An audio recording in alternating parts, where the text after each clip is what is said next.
Hi everyone. I'm here today at Dr. Dashore's office with my father to talk about my experience that I've had with her as my doctor and all of just kind of my experience in general with my health for the past a little bit like 6 years, I'd say, or so. Don't mind me because I'm going to have to check my phone about maybe every minute or so because I'm currently recovering, and this is just one of the things that happens with my brain. I have to keep checking, so bear with me. But I just want to tell you a little bit about my experience and kind of what I went through. So I honestly could not tell you the exact date I was bit because, like thousands of other people, I didn't have any kind of bullseye rash. But what I do know is that in my senior year of high school, my mom noticed a small bald spot on the top of my head. It was right back here. And there was almost like a pin-sized black spot in the middle. It looked like a scab. And so I went to the dermatologist, and he simply kind of popped it. He said he wasn't really sure what it was. It looked almost like a blackhead, but he wasn't sure. And he assumed that my hair will start growing back as soon as, after he popped it, which it did. My hair did start to grow back after. But could that have been, see, there you go, perfect example. Could that have been the mysterious tick bite? I honestly don't know. I don't think I will ever know.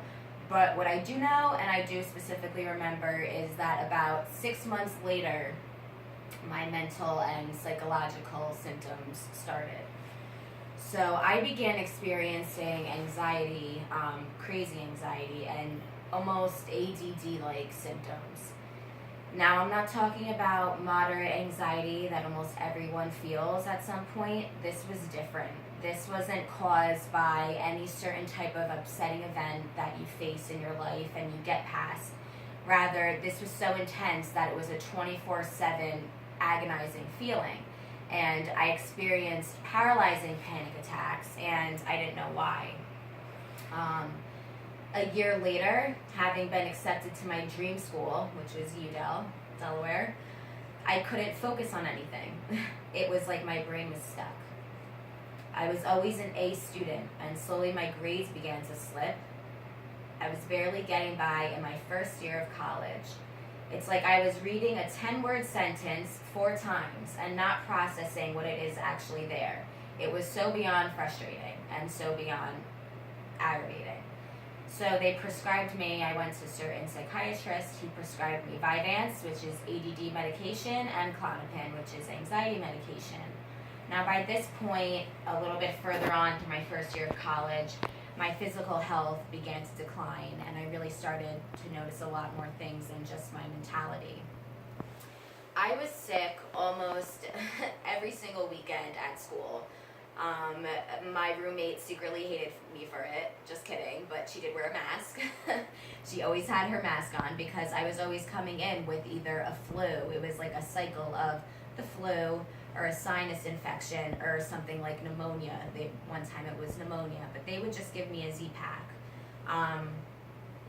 One time it got so intense that I had to actually come home for a week or so, because it was just a vicious cycle, and I had to my parents wanted me to see a family doctor at home, and that's when she said she thought I had pneumonia. So then I came back to school, and I was still kind of dealing with just randomly, not feeling good, feeling under the weather, not feeling like myself, but I still just assumed that I was having a rough year, being my first year of college and being my first year at school, and I blamed it on a dirty dorm. Catching germs. I wasn't in the healthiest dorm room. It's college, everyone's sharing drinks, everyone's sharing cups. I could have been catching things that way. There was no way that I was, thinking anything more serious. So by this point, I had become so depressed that I decided to come home after my first year and attend a local university. So for the next few years, the crazy flus and sinus infections subsided, and I was mostly dealing with crazy fatigue, so much so that I literally had to nap for at least 3 hours a day, and my friends all knew not to bother me, and they all made fun of me for it.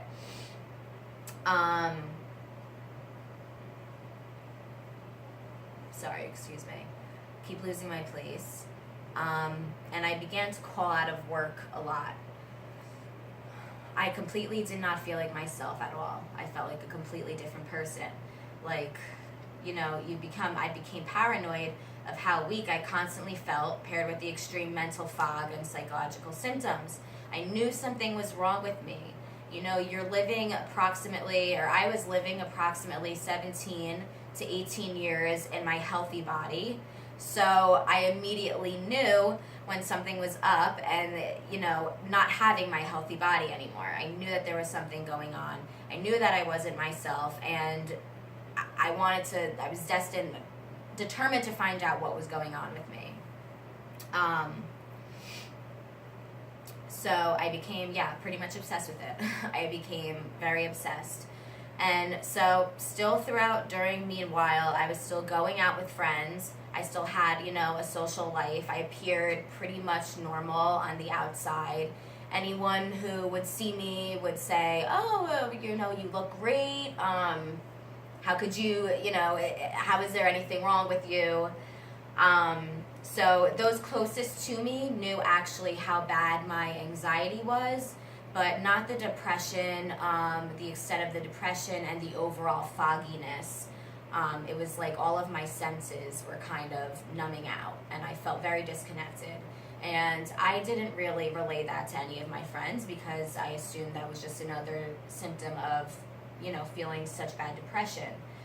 I continued on my doctor search, and I finally found Dr. Lentine, who put my physical and mental symptoms together and tested me for Lyme disease. So because Lyme bacteria actually hides from the blood, the testing is highly inaccurate, and it took 4 false negatives until everything came up positive. I had to test through a special lab in California called IGeneX, and the Lyme disease came up positive, as well as Bartonella and Babesia, which are 2 different co-infections, serious co-infections, at this point. So at this point, I had no idea how insidious these parasites and bacteria were, so I was actually relieved. Yes, I was relieved. It's funny because I remember looking online with a friend and reading that I would only need 30 days of antibiotics. So I was ecstatic. I was like, oh, 30 days of antibiotics, then I'll be well again. Little did I know the long journey that I was about to embark on. I started antibiotics right away, and it was at that time my doctor told me to find an LLMD, which is also known as a Lyme literate medical doctor, who can fully cater to my Lyme needs and check for other possible transmitted viruses or infections. I went to a few Lyme literate doctors who had me on aggressive oral antibiotic regimen, along with supplements, for about a year. That's a long time to be on antibiotics. During this time, I had uncontrollable herxing, which is the term us Lymies like to use to describe the die-off of the bacteria that happens in our bodies, making our symptoms extremely exacerbated. So my symptoms became so extreme that I barely left my house. I didn't want to leave my house because I felt I couldn't even get out of my bed. I was constantly throwing up, I was in tremendous pain, and I lost the ability to even hold conversations due to the right side of my brain completely swelling up from the infection. So I felt like a vegetable. During this time, my parents and my boyfriend urged me to go to a Lyme seminar, aka a support group for Lymies. I reluctantly went. I mean, it was there that I figured, what did I have to lose at this point? So while I was there, I heard an illuminating and highly instructive presentation from Dr. Dashore on neuroborreliosis and why people really can't get better who have this. And I've literally focused every amount of energy, every amount of brain energy that I could muster together to focus on this presentation, literally. So afterwards, my boyfriend urged me to go talk to her, and thinking maybe she could be the one to help me. So I'll never forget that moment or the look in her face when she heard the pain and desperation in my voice. Before I could even finish my sentence, she immediately said, "Please let me help you." That's when I felt the first glimpse of hope for that very first time. In my first visit, Dr. Dashore suspected a multitude of issues that no other doctor had ever looked into. And she was positive I had toxic mold exposure, toxic black mold exposure, even without before running the appropriate test, which, yes, ended up showing my mold count was 6,000 compared to the average person with a healthy immune system who would have about a mold count of approximately 1,000. This moldy fungus had created biofilms over the parasites, the Lyme bacteria, and the viruses, which clearly answered my ongoing question of why didn't 1 year of antibiotics heal me, and why am I not getting better? She immediately put me on herbs and supplements to rebuild all the damage that 1 year's worth of antibiotics caused, as well as a strict 11-step mold protocol.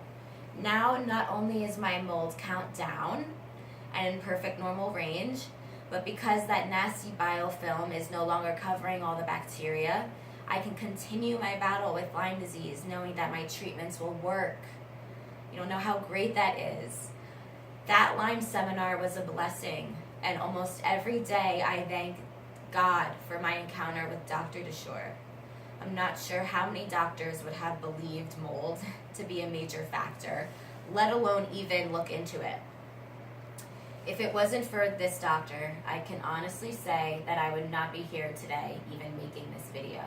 I would still be home searching for answers that may never have came otherwise. So, am I completely healed? No. Do I trust my doctor to get me there? Now? Yes. This is a heartbreaking, sneaky, life-stealing illness. There are many days that I want to give up, but I know that I'm slowly finding more answers, and I'm slowly finding what will work for me with the help of my knowledgeable doctor. She already figured out the hardest part, so I know that I now have a future filled with health and happiness, and I look forward to it. So thank you, Dr. Dashore. Dad? As you heard, my daughter has a very insidious disease. It's funny how she chose the same adjective that I chose, because I hadn't heard her speak before about this. Yeah. Insidious is an apt adjective. I mean, it directly describes this horrible disease. Chronic Lyme disease. Once again, chronic because it was not definitively diagnosed until many years had passed. Because of my daughter's severe neurologic and cognitive dysfunction, she visited many psychiatrists.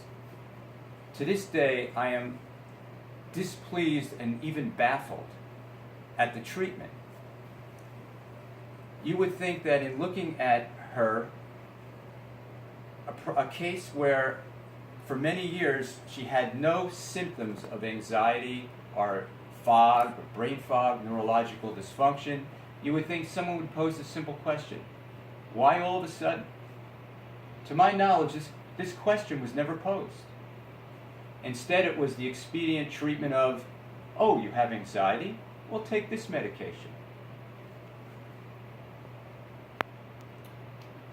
In vivid contradistinction, Dr. Jodie Dashore has shown an uncommon thoroughness in treating disease. When you ask a question such as this, why all of a sudden, that would precipitate a vigorous, rigorous investigation.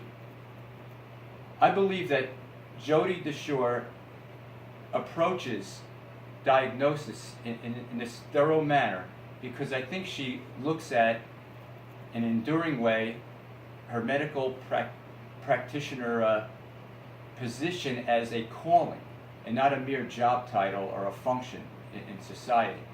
And because she looks at her position as a calling, she has great passion, she has great care. How many doctors spend 2 hours with a patient? When we come to see Dr. Jodie Dashore, we really look forward to coming here because I know that my daughter will receive quality care, and not only that, but I myself, I always leave here with my understanding greatly enhanced about what is going on with this insidious disease. So once again, as my daughter thanked Dr. Dashore, I'll do the same. Thank you, Dr. Dashore.